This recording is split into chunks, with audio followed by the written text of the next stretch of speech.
बांग्लादेश की प्रधानमंत्री शेख हसीना तख्तापलट होने के बाद प्रधानमंत्री पद से इस्तीफा देकर भारत आ गई। बांग्लादेश में हिंसा रुकने का नाम नहीं ले रही, जिस वजह से शेख हसीना अभी भारत में ही ठहरी हुई हैं। शेख हसीना को भारत में रुके हुए 3 दिन से ज्यादा का वक्त बीत चुका है। वहीं शेख हसीना का अपने ही देश यानी बांग्लादेश में आखिरी दिन बहुत मुश्किल से बीता। चलिए आपको बताते हैं कि भारत आने से पहले हसीना के साथ क्या क्या हुआ। तारीख 5 अगस्त 2024। बांग्लादेश में शेख हसीना के खिलाफ हुआ प्रदर्शन हिंसक हो चुका था।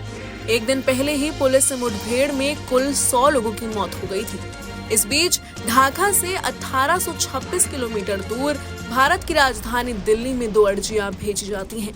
पहली अर्जी में बांग्लादेश की प्रधानमंत्री शेख हसीना की कुछ समय के लिए भारत आने की इजाजत देने की अपील थी। इसके कुछ ही देर बाद भेजी गई दूसरी अर्जी में बांग्लादेश के अधिकारी मिलिट्री एयरक्राफ्ट से भारत में दाखिल होने के लिए क्लियरेंस मांगते हैं। इजाजत मिलने के बाद शाम को शेख हसीना का विमान दिल्ली लैंड करता है। फिर 5 अगस्त की सुबह बांग्लादेश की सड़कों पर 4 लाख प्रदर्शनकारी जमा थे। ये किसी भी कीमत पर प्रधानमंत्री शेख हसीना को सत्ता से बेदखल करने के लिए बांग्लादेश के पीएम आवास की तरफ कूच कर रहे थे। न्यूयॉर्क टाइम्स के मुताबिक देश का माहौल बिगड़ता देख तीनों सेनाओं के हेड और पुलिस चीफ शेख हसीना से मिलने पीएम आवास पहुंचे। इस वक्त उनकी बहन शेख रहाना भी वहां मौजूद थी। हसीना ने सुरक्षा बलों के चीफ को हर हाल में प्रदर्शनकारियों को रोकने का आदेश दिया, लेकिन उन्होंने इसे नामुमकिन बताया। आर्मी चीफ वकार उज्जमान ने बताया कि देश भर से लोग ढाका पहुंच रहे हैं। कुछ लोग प्रधानमंत्री आवास के करीब पहुंच चुके हैं। प्रधानमंत्री को बचाने के लिए अब इकलौता जरिया यही है कि लोगों को मारा जाए। इसके लिए जनसंहार करना पड़ेगा। उसके बाद भी प्रदर्शनकारियों के काबू में आने की कोई गारंटी नहीं है। देश में हालात बिगड़ते देख आर्मी चीफ ने अनुमान लगाया कि हसीना के पास बांग्लादेश से निकलने के लिए 1 घंटे से भी कम समय है।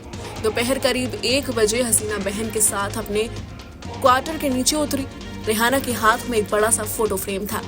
बांग्लादेश के अधिकारी हसीना के जाने से पहले देश के नाम उनके आखिरी संबोधन की तैयारी कर रहे थे। इस बीच कुछ कंफ्यूजन हुआ। लाइव ब्रॉडकास्ट वाला ट्रक पीएम आवास की जगह आर्मी चीफ के हेडक्वार्टर चला गया। ये बांग्लादेश में सत्ता बदलने का सबसे बड़ा संकेत था। हसीना के स्टाफ की मौजूदगी में उन्हें एक गाड़ी में बिठाकर पीएम आवास से ले जाया गया। हसीना की सुरक्षा के लिए उनके काफिले में करीब 12 गाड़ियां शामिल थी। उन्होंने आवास के मुख्य गेट से निकलने की कोशिश की। सफलता न मिलने पर वो दूसरे रास्ते से बाहर निकली। हालांकि यहाँ भी प्रदर्शनकारियों की भीड़ मौजूद थी।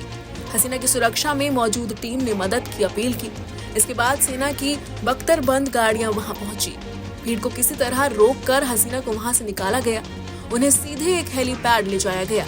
यहाँ से हेलीकॉप्टर के जरिए हसीना और उनकी बहन एयरफील्ड पहुंची। फिर दोनों को एक मिलिट्री एयरक्राफ्ट में बैठाकर बांग्लादेश से बाहर ले जाया गया। दूसरी तरफ आर्मी चीफ वकार ने हसीना के देश छोड़ने के बाद विपक्षी पार्टियों के साथ इमरजेंसी बैठक की। फिर उन्होंने जनता को संबोधित करते हुए कहा, शेख हसीना ने इस्तीफा दे दिया है। हम अंतरिम सरकार बनाएंगे। देश को अब हम संभालेंगे। आंदोलन में जिन लोगों की हत्या की गई है उन्हें इंसाफ दिलाया जाएगा। 5 अगस्त की शाम करीब 6 बजे हसीना का C-130 ट्रांसपोर्ट एयरक्राफ्ट गाजियाबाद के हिंडन एयरबेस पर लैंड हुआ। यहाँ भारत के NSA अजीत डोभाल ने उन्हें रिसीव किया। हसीना पिछले 3 दिन से भारत में ही है। Bureau report, news nation.